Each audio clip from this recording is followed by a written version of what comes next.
Oh. Ito po yung mga manok natin ngayon, oh. 6 days old. Ayan. Pantay-pantay po ang laki, no? Wala pong malinggit, no? Wala pong maliit yan. Tingnan nyo po, oh. Pagmasan nyo mabuti, oh. Okay. Oh, gaganda. Lulusog, oh. Oh. Ayan po, oh. Napakagaganda po ng mga sisiw natin, no? Yan.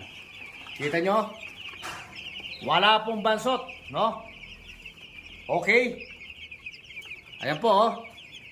Napakagaganda po, napakalalaki. 6 days. Ayan, 6 days old po yan, guys, no? Okay. Order na po kayo, mga lods. Magaganda po ang ating sisiw ngayon. Okay.